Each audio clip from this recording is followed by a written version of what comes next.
At precisely 2:15 a.m., my bedroom door exploded inward. Blinding flashlights pierced the darkness, and angry voices commanded me to show my hands. Before I could even fully register the manufactured chaos, I was yanked from my bed, shoved against the cold wall, and felt the bite of heavy steel on my wrists. They handled me like a dangerous fugitive, despite my 70 years and aching joints. I didn't resist, didn't shout for a lawyer. I simply kept my breathing slow, my face a blank canvas, as they marched me out of the home I had built. My bare feet stumbled over the expensive hardwood I'd installed just years ago to please my wife. The cool night air hit my face as they dragged me down the sweeping concrete driveway, bathed in the chaotic flashes of red and blue police lights. I could see the silhouettes of my affluent neighbors, curtains slightly parted, eager spectators to my spectacular downfall. But the ultimate betrayal wasn't the police or the gawking neighbors. It was illuminated by those very strobes. My wife, Victoria, of 12 years, fully dressed, holding her phone aloft, recording my humiliation with a faint, victorious smirk. Next to her, my son, Derek, stood, arms crossed, staring at the ground, refusing to meet my eyes. It was then I realized this wasn't a misunderstanding. This was a carefully orchestrated execution. They tossed me into a small, sterile interrogation room. The walls were a sickly pale green, buzzing fluorescent lights casting a harsh, unnatural glow. My wrist throbbed, but I sat perfectly still. After what felt like an eternity, Detective Harris walked in, carrying a thick manila folder. He laid out the devastating charges. I had systematically embezzled $8 million from a veteran charity fund managed by my wife. Forged documents, wire transfer numbers, offshore accounts. It was a perfectly wrapped package designed to lock a retired real estate investor away forever. He pushed a printout across the table, asking mockingly if I had anything to say before federal authorities took me. I looked at the fabricated numbers, then calmly met his smug eyes. You need to look a lot deeper into my background file, I told him, the complete unredacted federal file, not the surface-level portfolio my treacherous family thought was the entirety of my life. Harris, clearly annoyed by my lack of panic, pulled out his laptop. As he scrolled, the color drained from his face. His jaw went slack. He reread the lines, then stood up so fast his chair scraped violently. He yelled at the guards, his voice cracking with sudden panic. "Remove the cuffs right now." To understand that moment, we must go back 3 months. One quiet Tuesday night, I woke with a tension headache, my throat dry. Walking past my private study, my sanctuary, I noticed a sliver of light beneath the door. The security system for that room, containing my classified Treasury Department records, should have been armed. My heart rate slowed as I silently turned the doorknob. Pushing the door open a few inches, I saw my 38-year-old son, Derek, furiously typing at my secure desktop. Behind him, my wife, Victoria, stood, her eyes glued to the screen. For 12 years, Victoria and Derek barely tolerated each other.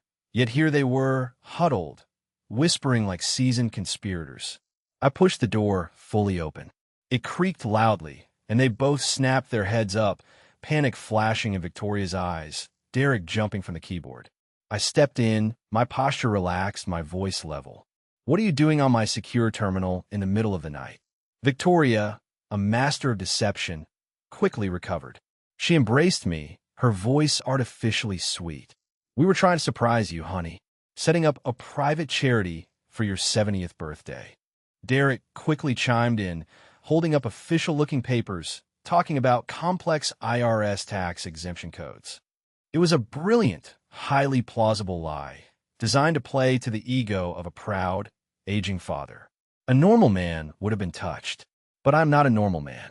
30 years as a forensic auditor for the US Treasury Department, systematically breaking down sophisticated financial predators, taught me the anatomy of a lie. Victoria's voice was a half-octave higher, her pupils dilated with adrenaline. Derek's knuckles were white, gripping the papers, faint sweat on his trembling palms, breathing shallowly from his upper chest. They were terrified, and they certainly weren't setting up a charity. I needed them to feel safe, to believe their lie had worked. I needed to become the clueless old man they thought I was. So I feigned gratitude. That is incredibly thoughtful of you both. I am truly touched. I apologize for interrupting. I'll let you finish your wonderful surprise. As I walked out, pulling the heavy oak door shut, my eyes swept over my mahogany desk. My encrypted flash drive, containing the master digital signature for all my global accounts, was always perfectly aligned on the top right corner. Always. Now, it was shifted exactly 2 millimeters to the left, and a tiny green indicator light was blinking rapidly, signaling a massive data transfer. My blood ran cold. They weren't setting up a charity. My own wife and son had just stolen the digital keys to my entire life. Sleep was impossible after that chilling discovery. The anger burning in my chest demanded confrontation, but 3 decades of dismantling financial frauds had taught me one undeniable lesson. Confronting a thief without a complete map of their crimes only teaches them how to build better walls. I needed to understand the full scope of their betrayal before I tightened the noose. The next morning, I played the part of the tired, oblivious retiree, greeting Victoria with a warm smile, accepting her coffee. Early that afternoon, a brand-new, flawless slate gray Porsche in 911 roared down our street. My daughter-in-law, Monica, stepped out, radiating smug wealth. Derek arrived soon after. On the patio, I played the proud patriarch, asking about his investment firm. Derek sighed dramatically, complaining about heavy losses, claiming they were scraping by. Monica nodded in solemn agreement, sipping her tea. My internal alarm bells were deafening. A struggling investment manager doesn't buy his wife a $140,000 sports car with no dealership tags, indicating a full cash purchase. The math was fractured. The narrative was broken. The second their taillights disappeared, I bypassed my compromised study computer and headed to the basement utility closet, a forgotten room where the main fiber optic internet line entered. Hidden behind old boxes was a secondary, heavily encrypted server I had wired years ago, a phantom node Victoria and Derek knew nothing about. I pulled a rugged laptop from a locked steel case connected to the hidden proxy switch and powered up the system. My fingers flew across the keyboard. I dove into the raw back-end routing logs of my home network, isolating traffic from the time I caught them in my study. No IRS forms, no charity searches. Instead, a massive, aggressive brute force ping, establishing a secure, untraceable tunnel. The data packets weren't going to the IRS. They were bouncing through 3 VPNs before terminating at a highly secure private banking server in the Cayman Islands. They were moving money, massive amounts of it. The most devastating piece, the malicious commands originated from Victoria's personal silver MacBook. My wife wasn't just a passive participant. She was actively hacking my network with my son. I couldn't confront them. I needed a meticulously constructed steel trap. So, the next morning, I faked a debilitating joint pain, claiming my doctor recommended a 2-week physical therapy retreat in Boca Raton, explicitly prohibiting cell phones and laptops. I made sure to sound utterly exhausted, a fragile old man seeking escape. The triumphant glance Victoria instinctively shot toward the hallway, where Derek was standing, was all the confirmation I needed. 2 days later, I kissed my treacherous wife goodbye, got into an airport shuttle, rode 3 blocks, then got out. I walked into a nondescript brick apartment building I'd quietly rented under an untraceable corporate name. The apartment was bare, save for a cheap table, a metal chair, and thousands of dollars in high-grade tactical server equipment. I drew the blackout curtains, assembled my workspace, and reached out to a former Treasury Department cybersecurity specialist who owed me a massive favor. I told him I needed a blind, untraceable routing mirror for my home network. I spent 48 uninterrupted hours writing complex, self-executing code, fueled by black coffee and a cold, sustaining fury. I wasn't going to block their access. I was going to hold the vault door wide open. In federal forensic auditing, we call a honeypot, a highly deceptive, perfectly mirrored digital environment designed to trap ambitious attackers. I crafted a flawless duplicate of my primary financial accounts, deliberately placing my secure digital signature where they could easily find it, downgrading my firewall just enough to make them feel brilliantly accomplished. But I completely rigged the outgoing international transfer protocols. When they used my stolen signature, the money would indeed move, but it would secretly bounce through a heavily monitored IRS tracking tripwire before making the final jump overseas. This hidden loop would legally flag the entire transaction as a Level 1 federal threat, stamping an indelible digital watermark on their offshore receiving account. They thought they were quietly slipping millions into the dark. In reality, they were painting a massive, glowing federal bullseye squarely on their own backs. With the trap perfectly laid, I logged into the hidden micro cameras I'd secretly installed in my study's crown molding. I sat alone in the dark apartment, eyes glued to the glowing monitors. For 3 agonizing days, nothing. Then, late on a rainy Friday night, the motion sensor alert flashed. The live video feed flickered to life. Derek walked in, followed by Victoria, who locked the heavy oak door. They sat at my desk, eagerly opening the laptop I had conveniently left behind. I watched my son's fingers fly across the keyboard, the network traffic spiking on my secondary monitor. They took the bait perfectly, easily finding the mirrored gateway, bypassing the simulated firewall, and seizing my secure digital signature. I watched the green progress bar slowly fill as they initiated a massive, irrevocable international wire transfer, $8 million. Nearly the entirety of my liquid capital. The transaction finalized. A bright green approval flashed. Derek slumped back in my leather chair, exhaling pure relief. Victoria actually clapped her hands, a silent celebration of their success. She walked to the mahogany bar cart, pulled out a vintage champagne I'd been saving for our anniversary, and popped the cork. She poured 2 crystal flutes, handing one to my son. They clinked glasses happily, toasting to their incredible newfound wealth and my absolute ruin. I watched them celebrate, a toxic mixture of profound grief and boiling rage bubbling inside me. Then the study door clicked open. My daughter-in-law, Monica, stepped in, wearing an expensive designer coat. She casually took Victoria's champagne glass, sipped, handed it back, and with cold, empty eyes, asked Derek a brutal question. "Are you absolutely sure the old man will take the full fall for this operation? I really don't want to go to federal prison because your dad was always far too smart for us to manipulate so easily." I stared at the monitor, my breath catching. I adjusted the volume on my receiver. Derek laughed, a harsh, dismissive sound that sent a chill down my spine. "You worry too much, Monica. The old man is completely oblivious. We didn't just move $8 million into a random account.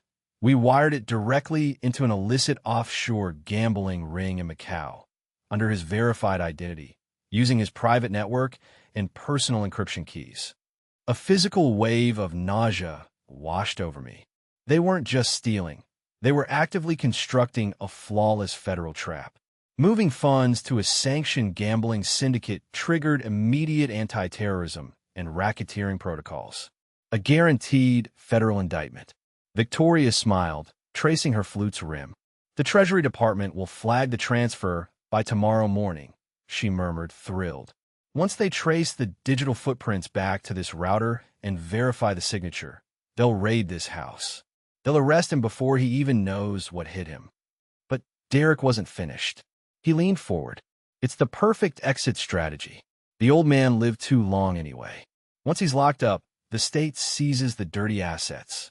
We'll have already cleaned the bulk of his remaining estate through the fake charity foundation.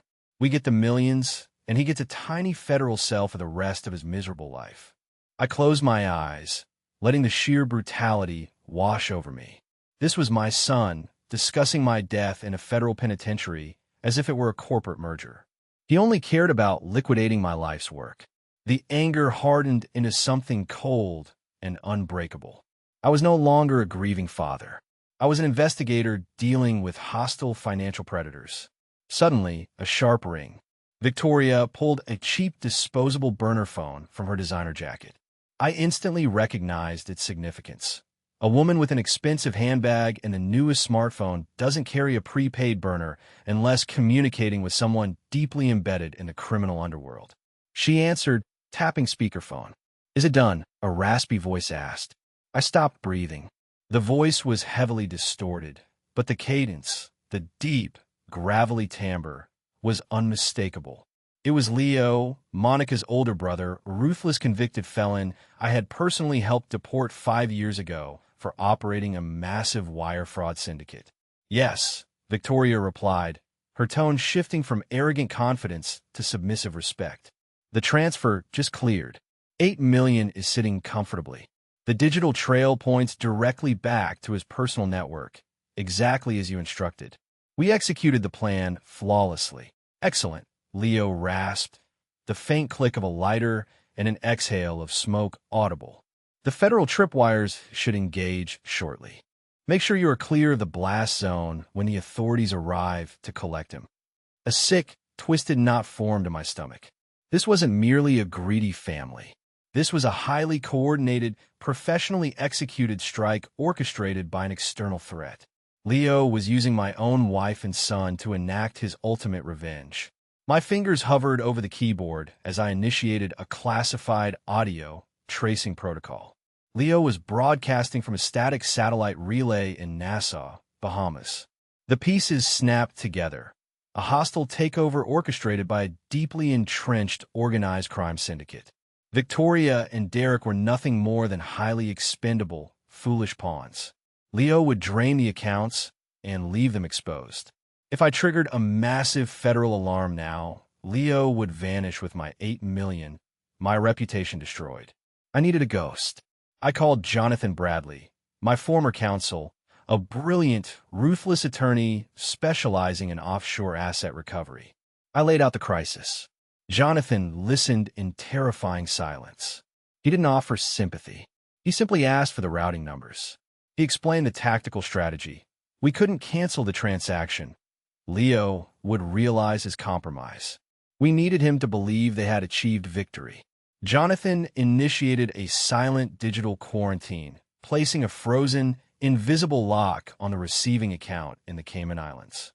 The transfer would appear completely successful on Leo's software, displaying the full $8 million. But the second Leo attempted to move even a single dollar, the funds would mathematically evaporate into a secure, untouchable federal escrow vault under the Patriot Act. It was the ultimate financial phantom trap. We would let them celebrate, unaware they held a digital mirage. 35 minutes later, Jonathan's secure email confirmed the silent freeze. I watched the live video feed from my study. Victoria, Derek, and Monica were pouring a second round of champagne, laughing carelessly, discussing luxury properties they buy once my federal arrest was announced. My own wife, happily drinking to my destruction. Then, Leo's urgent text arrived to Victoria. "The feds are sniffing around the holding account much faster than we anticipated. The silent quarantine protocols have been abruptly triggered. We have to drop the hammer tonight before he figures it out. Call the anonymous federal tip line immediately and report the old man right now." Victoria didn't hesitate. She read the text, locked eyes with Monica and Derek, and nodded sharply. Derek swallowed hard, his face pale, but didn't stop her. Monica smiled cruelly. Victoria lifted the cheap burner phone, took a deep breath, and dialed the anonymous federal law enforcement tip line. What followed was a spectacular display of sociopathic acting. Her confident posture collapsed, her voice shaking violently, cracking with manufactured terror and perfectly timed, breathless sobs. She told the operator she was a terrified spouse who had just stumbled upon something horrific on her husband's computer. Illegal offshore banking transfers, massive money laundering, undeniable evidence. She wept convincingly, begging agents to hurry, claiming she feared for her life and the lives of her stepson and his wife. She explicitly named me, Richard Stanton, providing my address, network routing numbers, and the precise location of the secure flash drive. She painted the perfect picture of a brave, desperate whistleblower. I sat alone, listening to my own wife meticulously orchestrate my complete destruction. A profound, icy calm washed over me. The intricate web of lies had been fully spun. Now, it was time to introduce the fire. I turned from a video feed and focused on my tactical server cluster. My hands moved with the steady precision of a man who had spent 3 decades hunting apex predators. I initiated a secure, encrypted tunnel directly into the classified back-end servers of the United States Treasury Department, bypassing standard channels with an elite forensic auditor's priority protocol. I bundled undeniable proof of their crimes. Raw footage from the hidden cameras capturing their faces, confessions, and treasonous toast. Comprehensive data log from the honeypot detailing every keystroke Derek made moving the 8 million. Intercepted cellular metadata linking Victoria directly to Leo in the Bahamas, alongside Jonathan's surveillance photographs. With one final, decisive keystroke, I executed the master upload sequence. A green status bar filled rapidly as the massive data packet shot through secure lines, landing directly on the desk of the Federal Director of Financial Crimes. The evidence was permanently logged, immune to any destruction they might attempt. My work here was finished. I powered down the servers, wiped the drives clean, and stood, stretching my aching back. I walked to my travel bag, took out a freshly pressed dark navy tailored suit, a crisp white dress shirt, and a conservative silk tie. If I was to be arrested tonight, I would meet the authorities looking exactly like the respected federal auditor I was, not a broken, defeated old man in his pajamas. I dressed carefully, packed my remaining items, and left the barren apartment. The drive back to my estate was the most peaceful of my life. I parked silently, slipped through the side gate, and entered my dark home through the garage.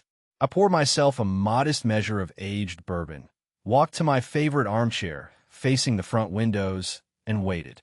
They thought they had buried me in a web of undeniable digital evidence, that their alliance with a deported cartel boss made them untouchable. They were about to discover what happens when you try to corner a man who spent his entire career building cages for wolves. Red and blue police lights flashed through my window, and the heavy front door exploded violently inward. The timeline slammed forward, catching up to the moment I sat across from Detective Harris in that interrogation room. The smug cynicism had evaporated from his face. He sat frozen, staring at my phone, which streamed the undeniable truth. He had watched the cloned video feed of my wife and son celebrating my impending doom, seen the intercepted messages from a deported cartel boss, witnessed Victoria call the federal tip line, using the local police as her weaponized pawns. The silence was broken only by Harris's ragged breathing. He slowly rubbed his face, as if trying to physically wipe away the corruption he had just witnessed. When he lowered his hands, his eyes burned with fierce, humiliated rage. His precinct had been played for fools, manipulated into arresting an innocent, decorated former federal auditor, while the real criminals drank champagne in my home. The vein in his neck pulsed. He unclipped his police radio, thumb hovering aggressively over the dispatch button. "I'm calling the tactical response team right now," Harris growled, his voice vibrating with barely contained anger. "We're going to kick down your front door a second time tonight. Drag your treacherous wife out onto the driveway in handcuffs, and throw your son into the deepest holding cell this precinct has to offer. They're not going to get away with using my officers to facilitate a massive offshore money laundering operation." I slammed my open palm onto the cold metal table. The violent noise cracked through the sterile room like a gunshot. The 2 uniformed officers guarding the door jumped, hands instinctively dropping to their weapons. Harris flinched, his thumb freezing above the radio. "Stop," I commanded, my voice projecting the unwavering authority of a man who had commanded federal task forces for 3 decades. "Do not arrest them yet. Put the radio down, detective." Harris stared in disbelief, but slowly lowered his hands, though he didn't release the radio. "Are you out of your mind, Mr. Stanton?" he demanded, his voice rising. "Your family is actively transferring $8 million to a known deported international criminal. They've just orchestrated a massive federal frame-up against you. We have them dead to rights on tape. If we hit the house right now, we catch them with the digital hardware still active. We can end this entire nightmare tonight. "If you send your tactical team into my house tonight," I replied, my tone dropping to a dangerously quiet, icy whisper, "you will completely ruin 3 months of meticulous federal planning. Arresting Victoria and Derek right now is the absolute worst tactical maneuver we could possibly execute. If your local officers kick down that door and slap handcuffs on their wrists, the district attorney can only charge them with attempted wire fraud and local conspiracy. They will hire high-priced defense attorneys, drag the proceedings out through endless appeals, and likely serve less than 5 years in a minimum security white-collar facility. I do not want them to merely receive a mild slap on the wrist. I want to destroy them completely. I want them to feel the absolute crushing weight of the federal government dismantling their entire lives." Harris leaned back, struggling to process my cold, calculated logic. "But the money," he argued, gesturing frantically toward my phone screen. "If we don't stop them immediately, the $8 million will successfully clear the final offshore gateway. You will lose your entire life savings." I shook my head slowly, folding my hands. "You're not thinking like a federal auditor detective. You are thinking like a local cop reacting to a standard robbery. You need to understand the incredibly complex mechanics of federal asset forfeiture law. If you arrest them now, the transaction is officially interrupted mid-transfer. Because the funds were moving through a simulated honeypot, and because multiple international jurisdictions are suddenly involved, that $8 million will immediately enter a state of permanent legal limbo. It will be frozen by the international banking courts. It could take me a decade of grueling corporate litigation to prove the funds were stolen and successfully repatriate my own money.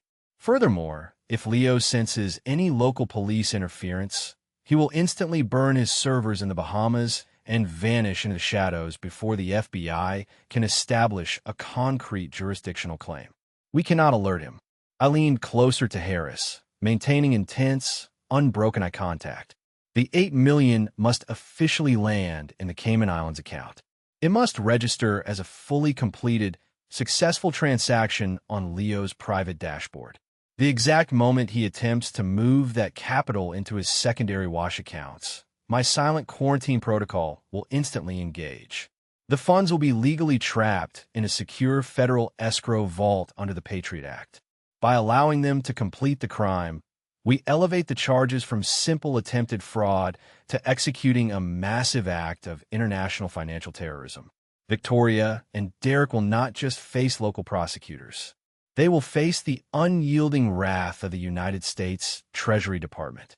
They will be looking at decades in a maximum security federal penitentiary with absolutely no possibility of parole. We have to let the trap close perfectly. We have to let them believe they have one." Harris stared at me, the profound realization of my strategy finally sinking in. He slowly set the radio down, a look of grim respect replacing his anger. "You are a terrifying man to cross, Mr. Stanton," he whispered. Before I could respond, the heavy steel door swung violently open. Jonathan Bradley, my former attorney, stood there, breathing heavily, clutching a sleek silver iPad. His usually composed face was pale, slick with nervous sweat. He looked directly at me, ignoring the detective. "Rick," Jonathan said, his voice cracking with unprecedented urgency, "you need to turn on the national news broadcast right now. Victoria didn't just call the anonymous federal tip line. She just walked out the front door of your estate and went live on national television." Jonathan placed the sleek tablet on the metal table, tapping to maximize the volume. The harsh fluorescent light seemed to dim against the bright glow of the live HD news feed. Harris leaned forward, his heavy police radio forgotten, his eyes locked onto the display. I remained perfectly still. The news anchor appeared, a grim, serious expression, speaking with a hushed cadence reserved for national tragedies. He announced a massive federal investigation unfolding in McLean, Virginia, centering around a shocking international money laundering syndicate. The camera cut to a chaotic scene on my front lawn. Victoria was there, surrounded by reporters, delivering the performance of a lifetime. Dressed in a simple gray sweater, no makeup, hair pulled back, her pale face streaked with genuine heavy tears, her eyes wide and trembling with manufactured terror. She looked exactly like a devastated, heartbroken spouse. Derek stood slightly behind her, playing the role of the protective, traumatized son. Victoria took a shuddering breath and began to speak, her voice cracking flawlessly. She claimed she had accidentally stumbled upon a hidden encrypted server in my study, uncovering horrific proof that her loving husband of 12 years was secretly operating a massive illicit international money laundering ring. She spun a terrifying, deeply compelling narrative, painting herself as a brave, terrified whistleblower. She wiped a tear, her voice gaining a sudden righteous strength. Looking directly into the camera, her eyes burning with fabricated resolve, she publicly denounced me, labeling me a manipulative, cold-blooded monster who had used his prestigious federal background to steal millions. Then came the masterstroke. She announced she was filing an immediate emergency federal injunction through her legal counsel to aggressively freeze the $8 million in the offshore holding accounts and legally seize complete control of the funds. She swore she wouldn't rest until every stolen dollar was recovered and returned to the victims I had allegedly defrauded. The media devoured her story. The news anchor confirmed I was a highly dangerous fugitive, a white-collar predator exposed by the extraordinary bravery of his own wife. Legal experts analyzed my supposed crimes, praising Victoria's incredible civic duty. Harris stared at the tablet in shock, his police instincts overwhelmed. He powered it off, turning to me, his eyes wide with disbelief and panic. He aggressively ran both hands through his thinning gray hair. "This is an absolute catastrophe, Mr. Stanton," Harris muttered, his voice a strained whisper. "She's controlling the public narrative. By tomorrow, every federal agency will be hunting you, and every news network will paint you as a financial terrorist. She has successfully martyred herself while handing the authorities your head on a silver platter."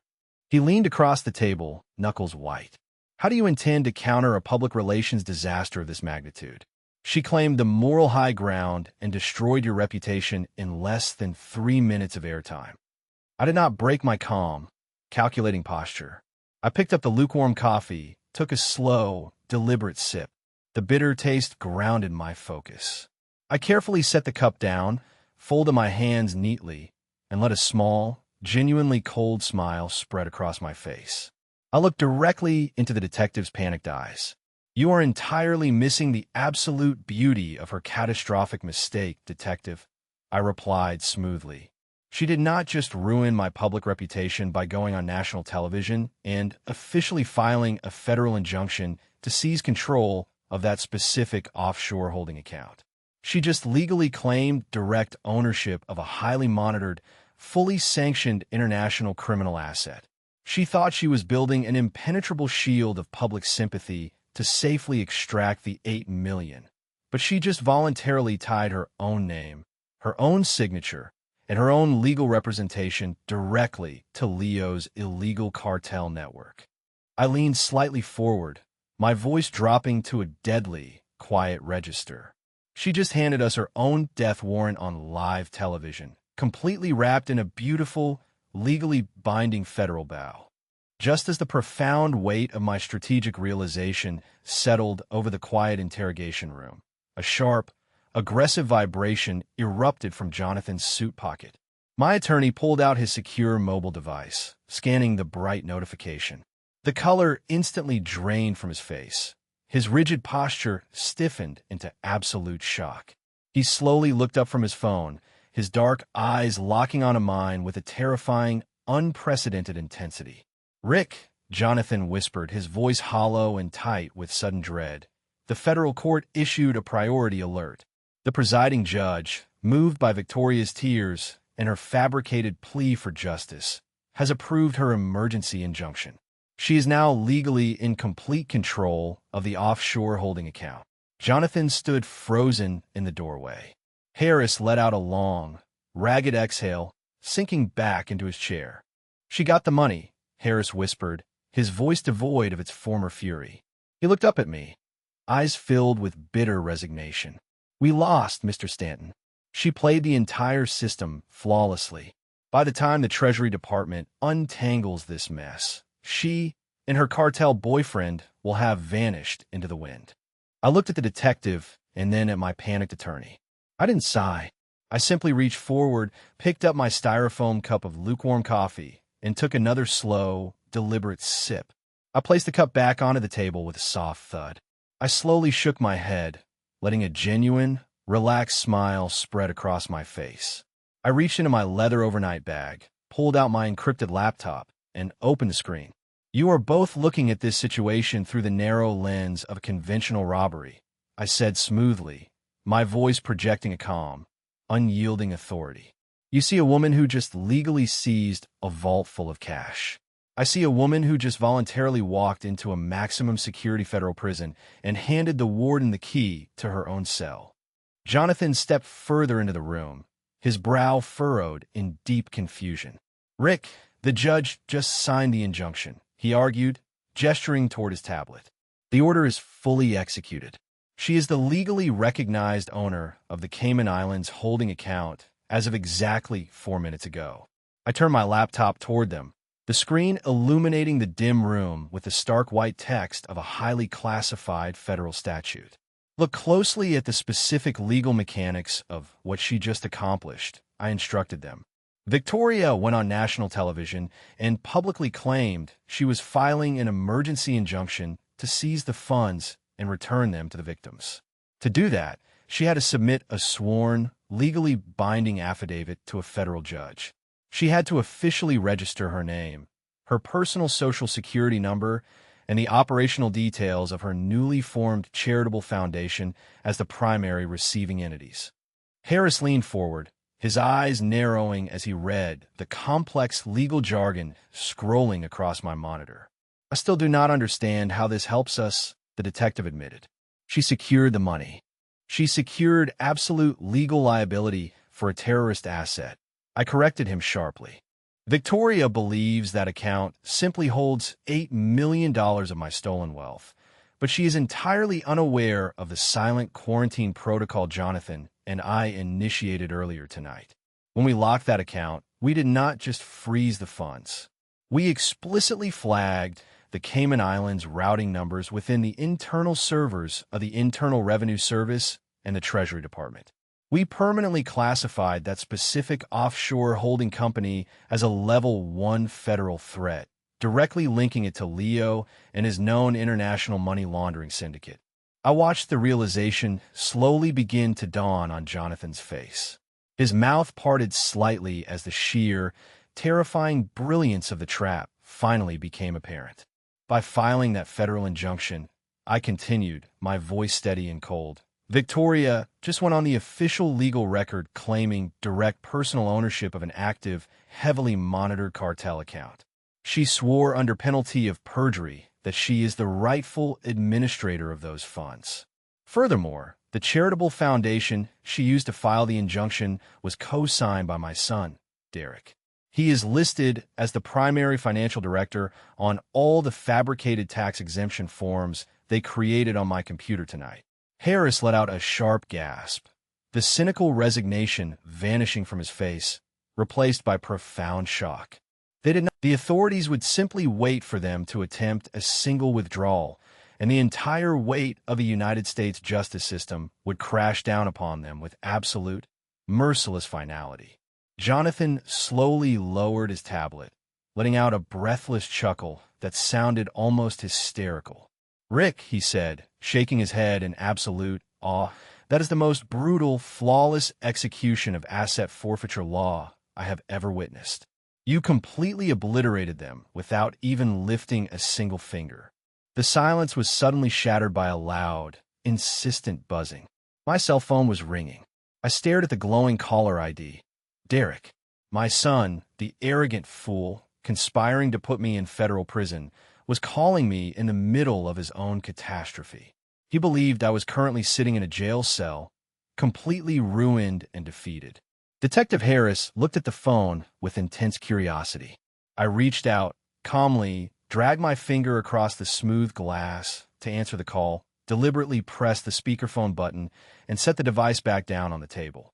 For a brief moment, The only sound in the suffocatingly small room was Harris's heavy rhythmic breathing and Jonathan's faint nervous hum. Then a voice burst through the tiny digital speaker, instantly shattering the tense silence. It was Derek.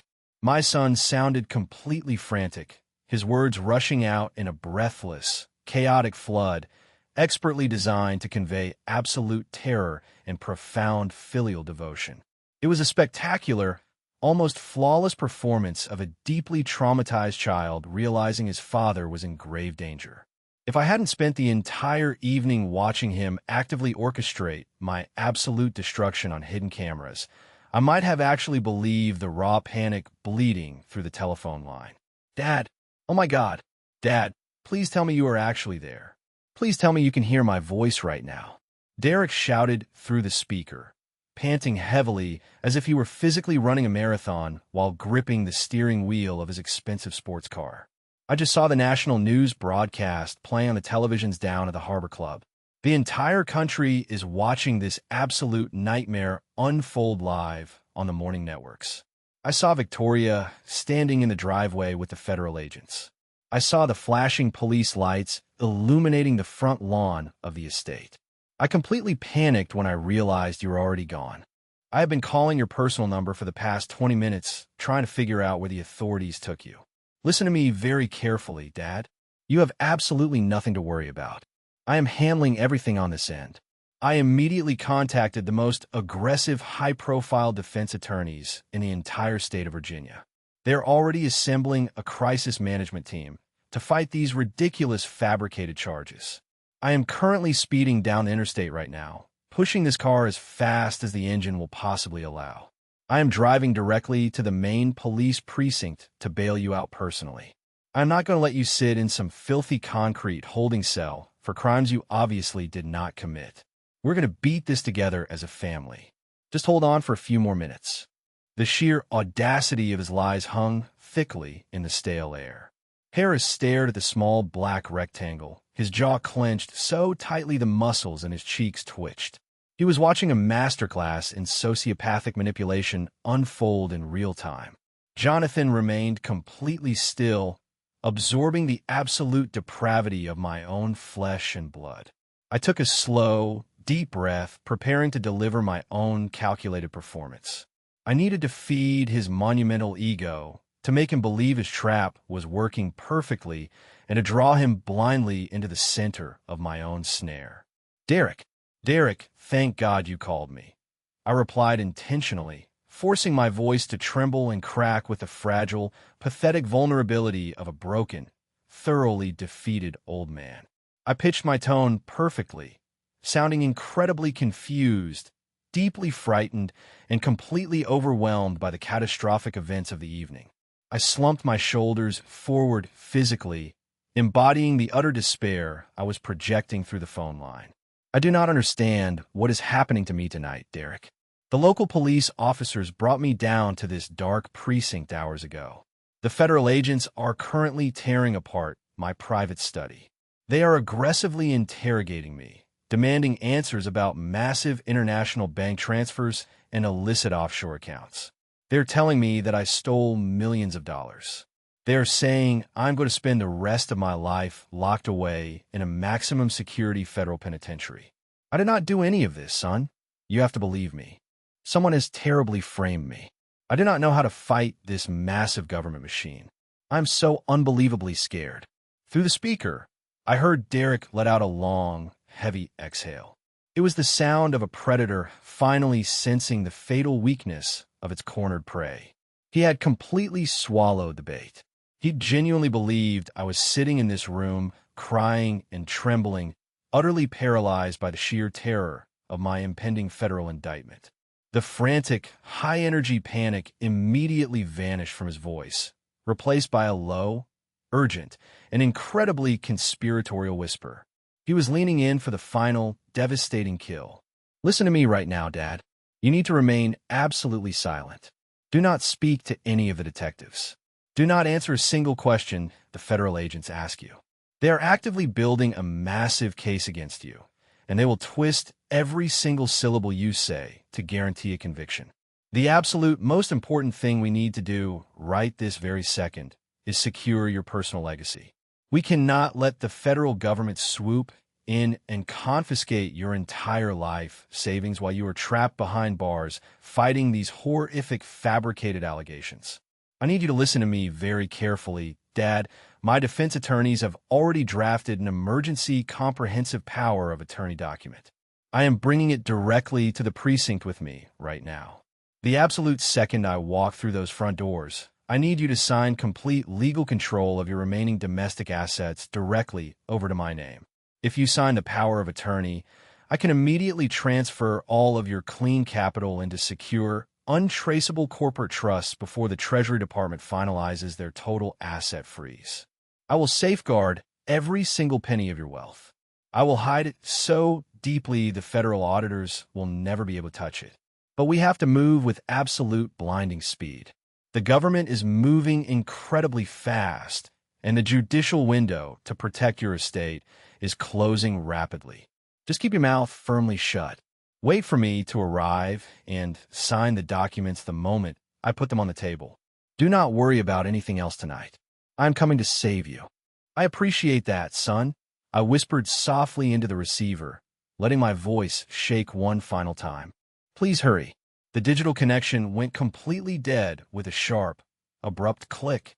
I sat forward in the quiet interrogation room, letting the profound, heavy silence wash over the sterile space once more.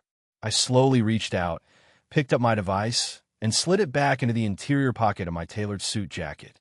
I looked up and met Detective Harris's stunned gaze.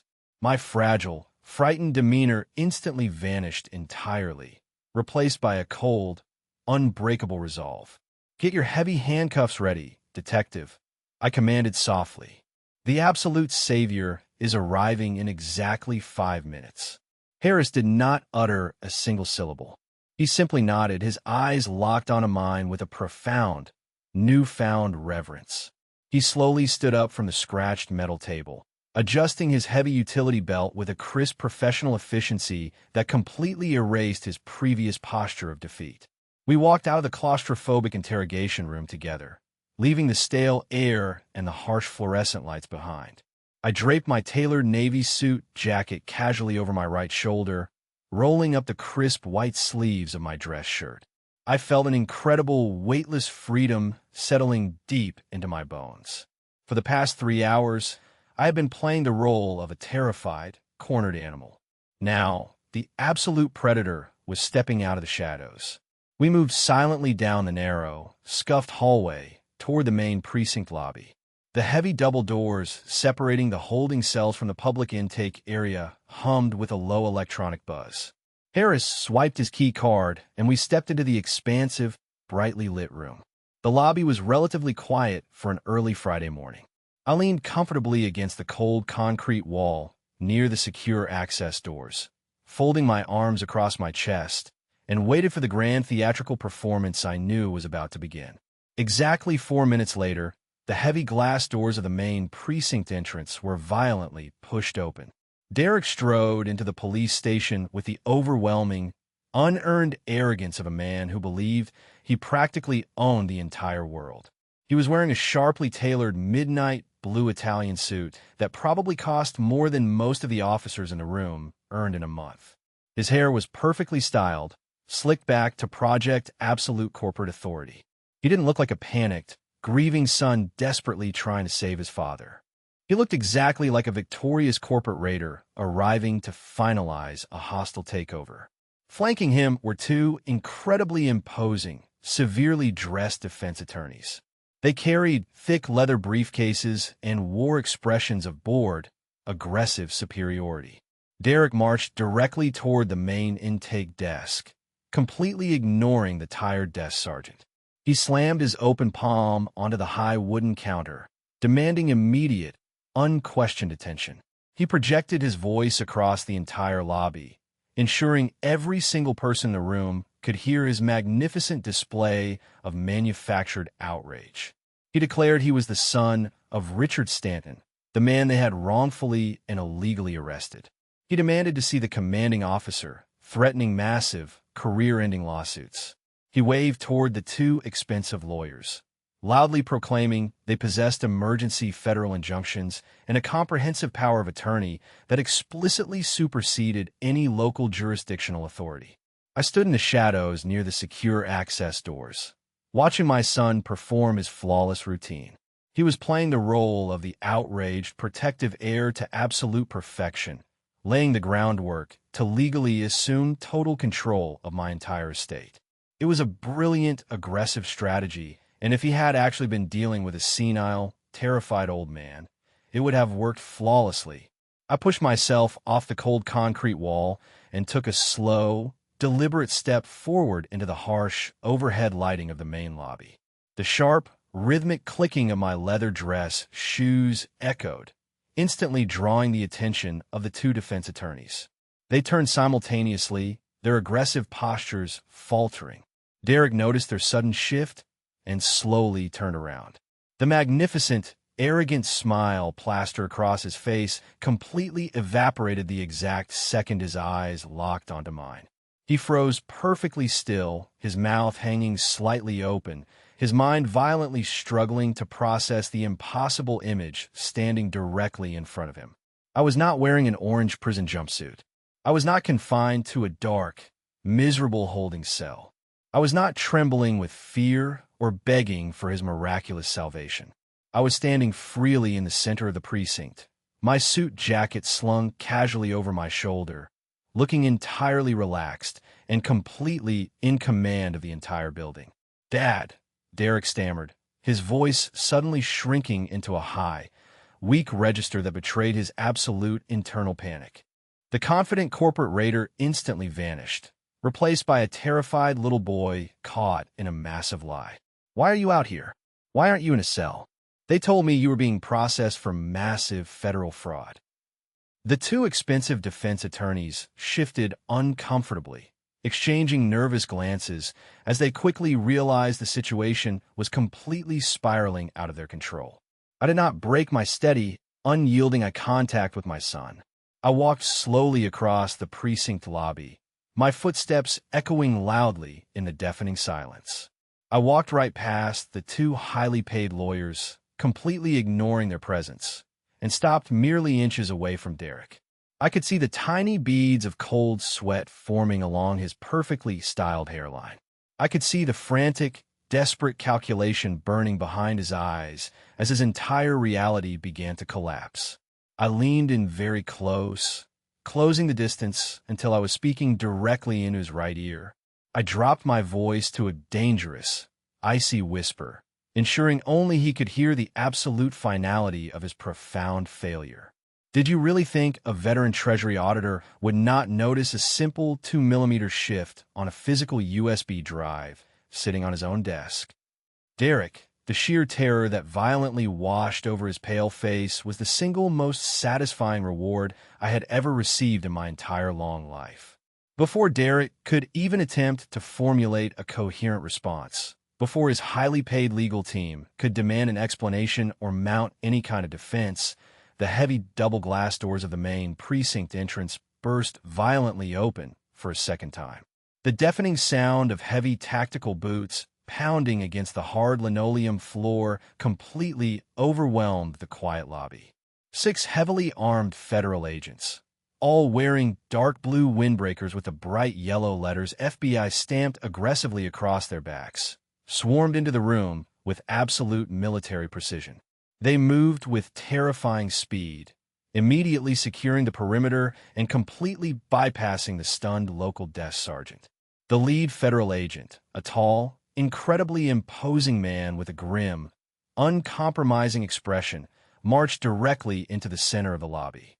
He completely ignored me. He completely ignored the two terrified defense attorneys. He raised his right hand, pointed a thick accusatory finger directly at the chest of my trembling, severely panicked son, and effectively signaled the absolute end of his miserable existence. The lead agent did not hesitate for a single fraction of a second. He lunged forward with terrifying speed, grabbing the lapels of Derek's expensive Italian suit in his massive fists. Before my son could even process the violent shift in reality, The agent spun him around with brutal, practiced efficiency and slammed him face first against the heavy wooden surface of the main intake desk. The sickening thud of the impact echoed through the cavernous lobby, silencing every single person in the room. The tired desk sergeant instantly stepped back, raising his hands in a gesture of complete surrender to federal jurisdiction. Derek let out a sharp, breathless gasp of pain as the agent forcefully pinned his arms behind his back. The sharp metallic clatter of heavy steel handcuffs ratcheting tightly around his wrists sounded like the most beautiful symphony I had ever heard. Derek Stanton, the lead agent, barked, his deep voice booming with absolute, terrifying authority. You are under arrest for international financial terrorism, wire fraud, and conspiracy to commit aggravated felony money laundering.